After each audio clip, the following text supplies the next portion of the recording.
할렐루야.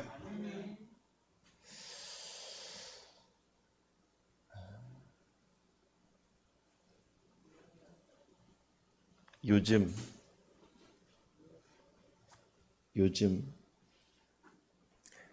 젊은 세대를 MZ 세대라고 합니다. 근데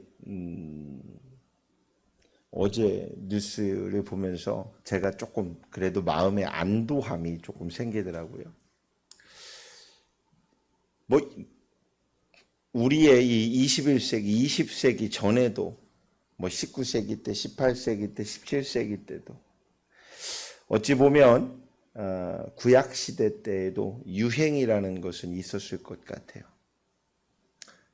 누군가가 이쁘게 옷을 입으면 나도 저렇게 입어볼까? 라고 생각도 할 것이고, 누군가가 집에서 어떤 요리를 하면 나도 좀 저렇게 만들어 볼까? 하는 생각도 하기 마련일 것입니다. 그렇게 유행 속에서 살아오는데 제가 조금 걱정했던 게 뭐였냐면, 요즘 MZ 세대를 욜로족이라고 말을 합니다. 욜로족. 이게 무슨 말인지 욕하는 게 아니고요. 욜로라고 하는 말을 합성해서 욜로족이라고 했는데, 이 말의 뜻을 보면 사람이 한 번밖에 없는 인생을 사는데 한 번밖에 없는 그 인생에 내가 버는 모든 돈을 가지고 다 써야지. 그래서 오늘의 행복이 다시 오지 않으니까 오늘의 행복을 누리려면 오늘 있는 돈을 다 쓰자. 뭐 이런 그 마음들이 유행처럼 번져갔습니다. 걱정이 좀 됐어요. 그 성경적으로 보면 굉장히 은혜적인 건가요? 내일 일을 오늘 염려하지 말라고. 그날의 은혜는 그날의 족하니까 오늘 그냥 있는 거 그냥 다 쓰고 다. 성경의 말씀은 그 얘기를 하고 있는 게 아닌데, 아무튼 염려가 좀 됐어요. 걱정이 좀 됐어요. 오늘을 열심히 사는 것은 내일의 가치를 위하여 만들어가는 삶인데, 그래서 조금 더 아껴야 되고 조금 더 이렇게 체계를 또 관리를 잘 해야 되는데라는 그런 마음이 좀 들었어요. 그런데 어제 뉴스를 보면서 유행이 빠르게 급변한 것 같아요. 요즘 젊은이들이 뭐 이런 어떤 챌린지 같이 SNS상에서 이런 활동들을 해나가며 많이 따라가는, 또 이렇게 유행이 변화된답니다. 그것이 바로 욜로에서 요로로 바뀐답니다. 요로족. 이 요로족은 또 뭐냐면 이제 아끼는 거예요. 그냥 하나로 족하는 거예요.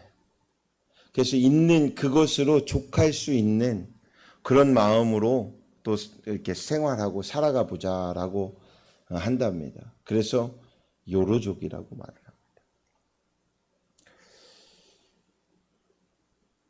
그러며 한 어떤 그 신혼부부를 인터뷰를 하는데, 이 신혼부부가 1년에 작년에 생활한 거와 올해 생활한 거를 이렇게 정리를 하니까 1년 동안 8천만 원을 줄였대요. 욜로족에서 요로족으로 사니까 8천만 원.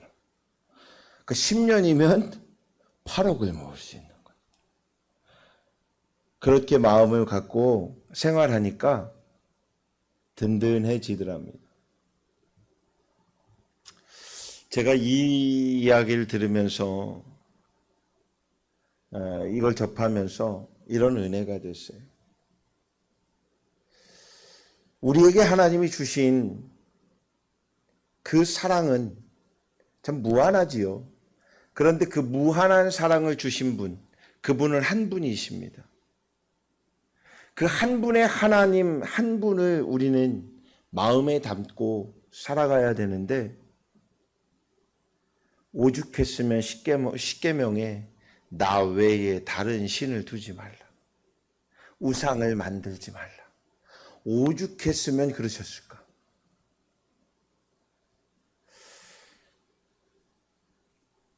물질만 가지고서도 충만히 쓰는 자와 아끼는 자의 삶은 달라질 것입니다. 우리가 하나님의 그 은혜로, 그 하나님 한 분으로 우리가 인생을 접하고 살아간다면, 그 하나님의 사랑을 우리 안에 갖고 조금 더 갖고 조금 더 가지려고 노력한다면, 그 사랑은 충만히 넘쳐 우리의 인생 속에 흘러나갈 줄로 믿습니다.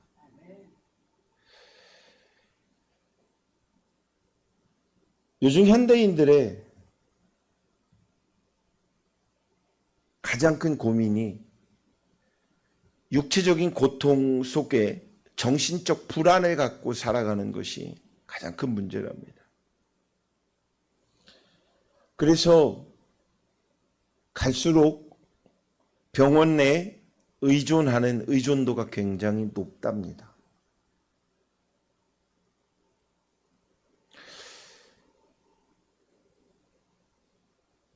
스트레스는 만병의 근원이라고 말을 하지요. 옛날에는 스트레스가 없었을까요? 그죠? 조선시대에는 스트레스가 없었을까요? 근대 시대에는 없었을까요? 그 스트레스는 늘 갖고 살지만, 문화가 다변화하고 발전되면서, 과학이 발전되면서 우리의 스트레스는 다변화하고 있다는 거죠. 그런데 사람이 접할 수 있는 그 한계치는 거의 비슷할 것입니다.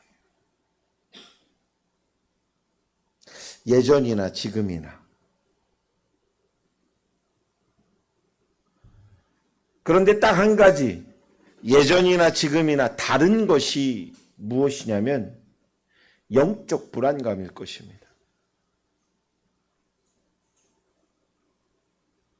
내 생활 속에서 내가 느낄 수 있는 거, 내가 접해지는 거, 이런 것들이 있다 보니 영적 안정감의 이런 부재는 많이 야기가 될 것이고, 이런 영적 부재가 우리의 삶의 문제를 야기하고 있을 것 같습니다. 많은 사람들은 반석 위에 세워진 집과 같이 든든하고 건강한 삶을 살기 원합니다. 여러분도 그럴 것입니다. 저도 그럴 것입니다. 그리고 그 반석이 무엇일까를 끊임없이 찾을 것 같습니다. 찾고 있을 것입니다. 건강에 좋다면 그 건강의 반석이 되는 약이 무엇인지를 찾고 있습니다. 생활을 하기 위해서 물질을 벌려다 보니까 그 물질의 반석이 무엇인지를 찾아보려고 노력합니다. 그 샘물이 무엇인지. 그리스도인에게 반석이 무엇일까요? 이 그리스도인에게 있어서 반석이 무엇인지를 우리는 분명히 말씀으로 접하고 알고 있는데도 까먹고, 왜? 세상 사람과 똑같은 눈의 잣대를 보고 살아가니까.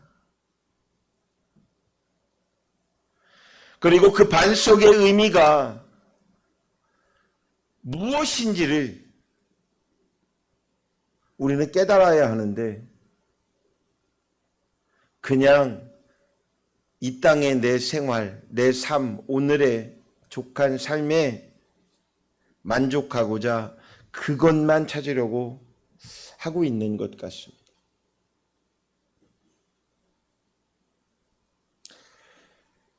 작년인가요? 어떤 어머니가 굉장히 고민을 얘기해요. 휴대폰을 요즘에 아이들은 휴대폰이 다 있죠. 근데 휴대폰을 집에 아이가 몇 명이 되다 보니까 이제 순서대로 사주는데 막내에게 안 사줬던 거 이제 사줬어요. 이제 그 아이에게 물려서 줬는지는 모르겠는데 휴대폰을 이제 주었습니다. 이 아이가 자기 휴대폰이 딱 생기자마자 어떻게 돼요? 어떻게 됐을까요? 책을 안 봐요. 게임을 하게 되고 게임을 조금 하니까 재미있지. 계속 생각나지. 그러다가 보니까 아이들 뭐 유튜브 속에서도 이제 나 연령 제한이 있는 것만 또 있지만 그 유튜브를 보니까 또 신세계 있고 휴대폰에서 헤어나오지 못하다 보니까 어떤 문제가 생깁니까? 내 일상이 흐트러지게 되죠. 조금 더 심해지면 학교 가고 선생님하고 수업하고 있는데도 계속 휴대폰에 있는 게임이 아른아른해질 수 있습니다. 잠자려고 생각하다 보면 유튜브가 계속 귀에서 맴돌고 있는 것 같습니다. 여기서도 고개를 끄덕끄덕 하시는 분들이 있는데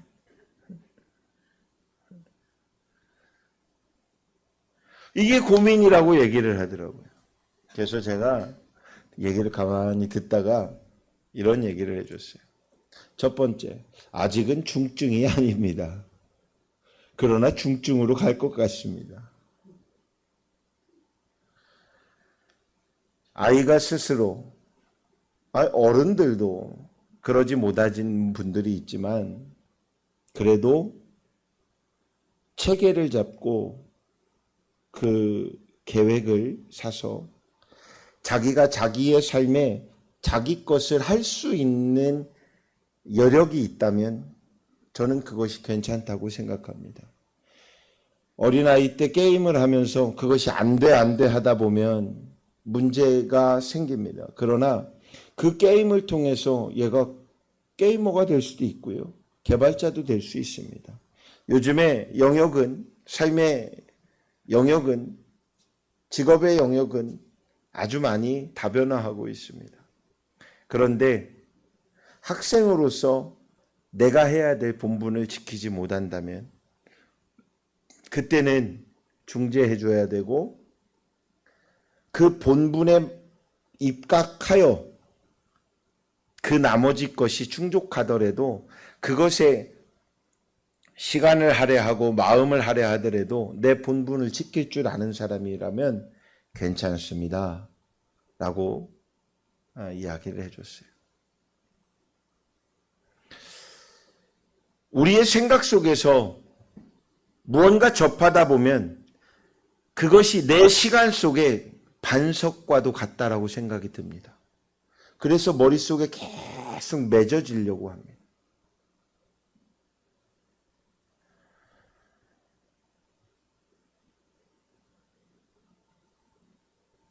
제가 고등학교 한 2학년쯤인가에 당구를 배워봤어요.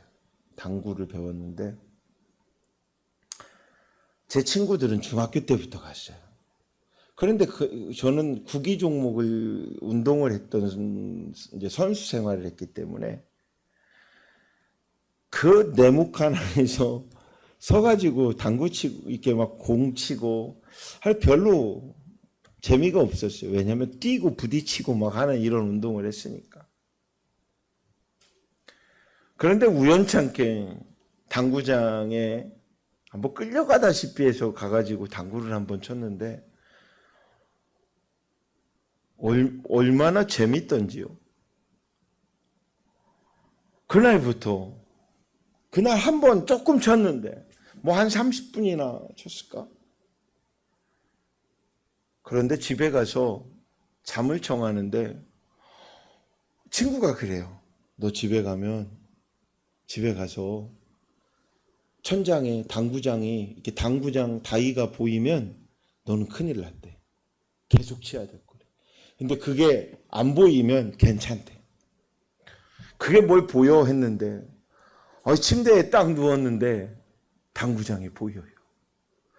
공이 어떻게 굴러갈지를 제가 계산하고 있어요. 그때부터 시작되어서 한 달을 마스터를 했어요. 운동이 끝나고 나면 매일 당구장에 갔어요. 한 달을 하고 나니까 길이 다 보여요. 근데 왜 끊었냐? 이 당구로 제가 제 인생에 무슨 대단한 그 삶의 당구 선수가 된다든지 이런 게 아닌데 라는 생각이 문득 들더라고요. 그래서 매일 가던 거를 멈췄어요. 한 달 만에.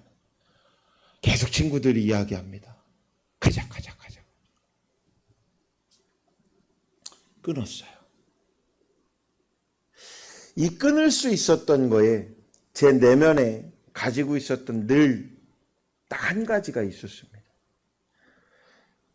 인생의 모든 좋아 보이는 것, 재미있는 그 모든 과정 속에 제가 멈춰라고 말할 수 있었던 그 반석과 같은 근원이 한 가지가 있었습니다. 그것이 바로 예수의 사랑이었습니다. 우리는 살아가며 세상을 볼 수밖에 없습니다. 세상을 접할 수밖에 없습니다. 그런데 어떤 마음으로 접하느냐가 상당히 중요할 것입니다. 무엇으로 접근하고 무엇으로 만날 것인지. 사랑하는 성도 여러분, 이제부터 여러분은 저와 함께 예수의 이름으로 만나시길 주의 이름으로 축원합니다. 반석은 예수님의 사랑입니다. 몇 가지 얘기를 해보려고 그래요. 기둥에 관련된 반석 위에 기둥을 세워야 되는데 우리 성경의 말씀을 한번 찾아볼까요? 창세기서로 한번 가봅니다. 창세기 조금만 앞으로 가보세요. 19장 26절 말씀을 한번 보세요. 소금 기둥에 관련된 이야기가 나옵니다. 소금 기둥에 관련된 이야기가 나옵니다. 창세기 19장 26절 말씀 찾으신 분들은 같이 한번 읽어볼까요? 롯의 아내는 뒤를 돌아보았으므로 소금 기둥이 되었더라. 롯의 아내가 돌아본 이유는 소돔성에 두고 온 많은 재산을 보았습니다. 또 사교적 생활을 보았습니다. 삶의 쾌락의 문제를 접했던 사람, 그것을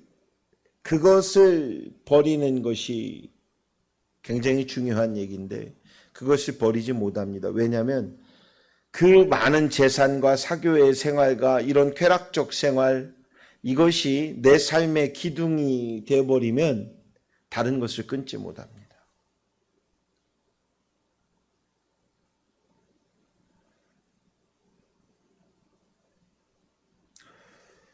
제가 예전에 야구장을 안 간 지가 언젠지 모르겠어요. 그런데 젊었을 때 지금도 하나이글스 팬이기는 하지만 하나이글스에 많이 갑니다. 이렇게 운동장에 경기 보러 가는데 그 경기장에 가면 저는 일루석 하나의 팬들은 1루석에 가야 되겠죠. 근데 저는 3루석에 갔어요. 그 3루석이 그렇게 재미있어요. 왜 재밌냐? 세상에 욕이란 욕은 거기서 다 나와요.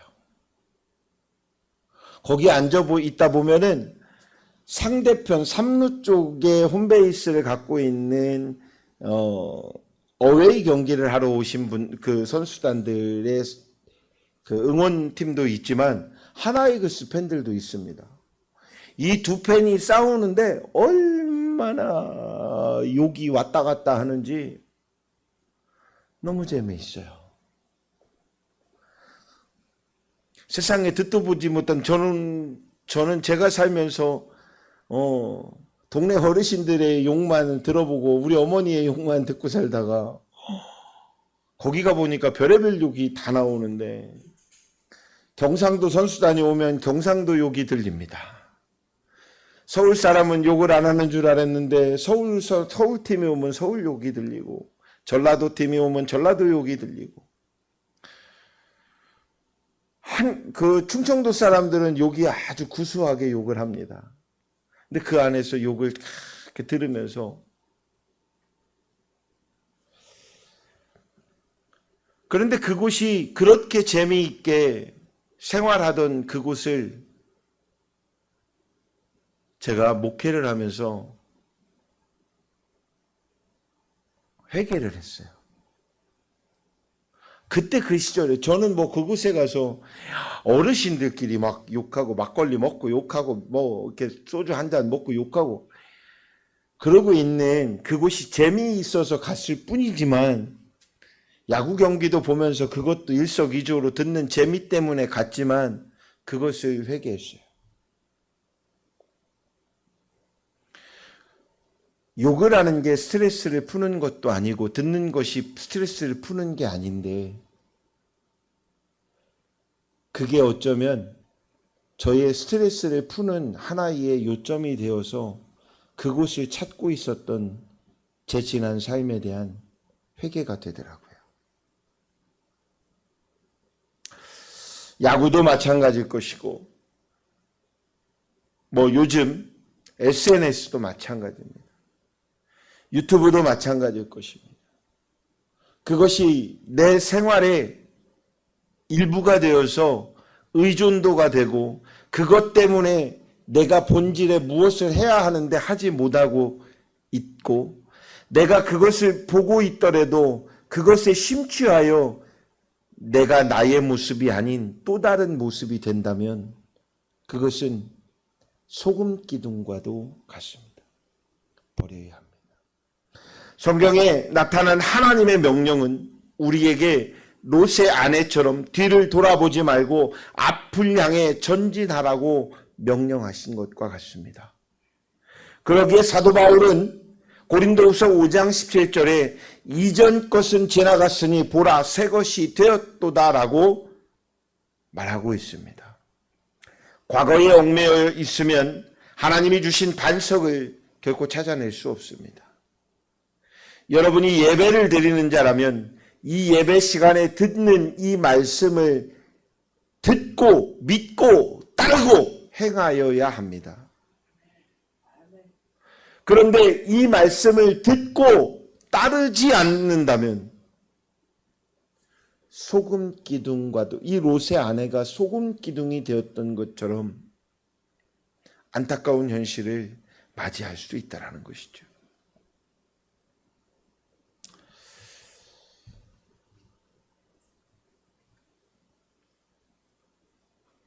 축구 경기 속에 이런 말을 많이 하지요. 전쟁에 입각하여 이런 말을 합니다. 최선의 방어는 공격이다. 이 최선의 방어는 공격이라고 하는 이 말처럼 전진해 가는 그 삶이 굳건한 반석이 될 수 있음을 사랑하는 성도 여러분은 기억하여 주시길 주의 이름으로 축원합니다. 두 번째는 돌기둥에 대한 이야기를 하려고 합니다. 오늘 본문의 28장 18절 말씀 한번 같이 봅니다. 18절 말씀 같이 한번 읽어볼까요? 야곱이 아침에 일찍이 일어나 베개로 삼았던 돌을 가져다가 기둥을 세우고 그 위에 기름을 붓고 야곱의 돌기둥은 새로운 출발을 상징하고 있습니다. 돌기둥은 배반의 생활에서 순종의 생활로 자기 중심적 생활에서 하나님 중심의 생활로 거짓과 속임수의 인생에서 진실한 생활로 변화되는 그런 순간을 오늘 말씀을 보면 그렇게 상징하고 있습니다. 우리의 신앙도 역시, 여러분의 가정도 역시, 우리가 섬기는 교회도 역시 돌기둥을 세우는 그런 시간이 분명히 필요합니다. 기독교인의 삶은 변화의 삶입니다. 변화하지 않는 기독교인은 죽은 삶을 살고 있습니다. 그래서 예전 것과 지금의 것이 달라야 합니다. 예전 것은 지나갔으니 보라 새 것이 되었다라는 새 마음을 품고 살아가야 하는 것입니다. 새로운 가치관과 믿음으로 자기 중심적 삶을 청산해 버려야 합니다.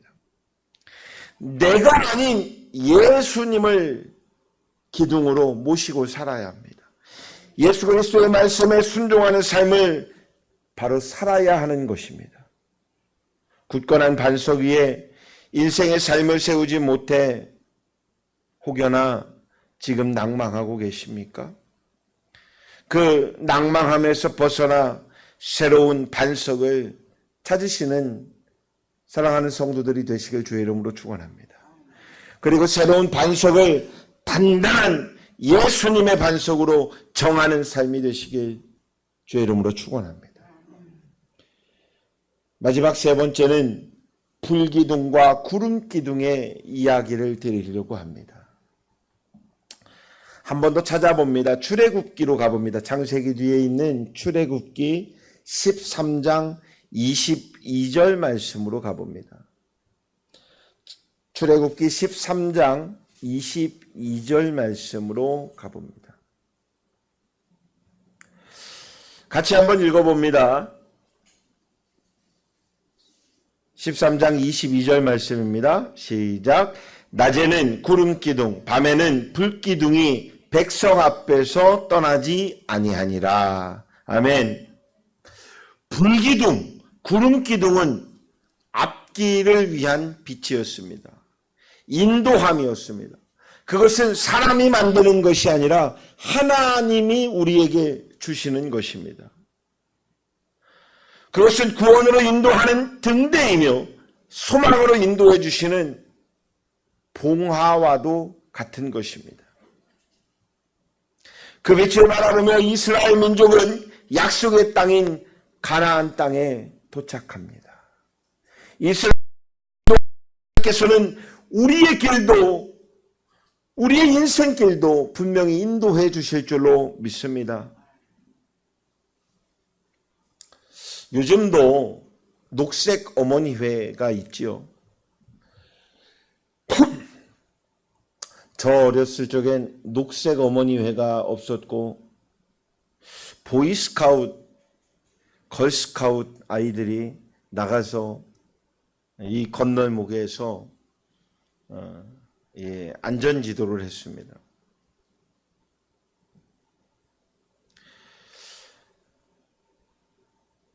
저도 이렇게 찝혀가지고 보이스카웃을 한 적이 있는데 그 옷을 입혀가지고 휘황찬란하게 그걸 뭐 달고 베레모를 쓰고 가가지고 아침에 가서 그거를 해야 된다는데 그거를 하며 제가 느낀 게 있어요. 그 시절을 생각해 보며 그때의 그 모습을 보며 왜 내가 그때의 그 깃발을 들고 그것을 차를 정지시키고 사람을 인도하고 그 모습을 상기하며 이런 마음이 듭니다. 저에게 주어진 목표는 저에게 명령한 목적은 딱 한 가지였습니다. 아이들의 안전을 지키는 것이죠. 우리 주님도 그렇습니다. 어디로 갈지 모르는 수많은 인생들이 그 인생들에게 방향을 제시하고 때로는 위험한 건널목을 걷게 할지라도 깃발을 들고 멈추게 하시고 진행시키시고 우리들을 안전한 반석 위에 세우시는 그 예수님의 사랑을 믿으시길 바랍니다. 그리고 영적으로 건강하게 굳건하게 세워주시는 그 예수님께 기도하시길 바랍니다.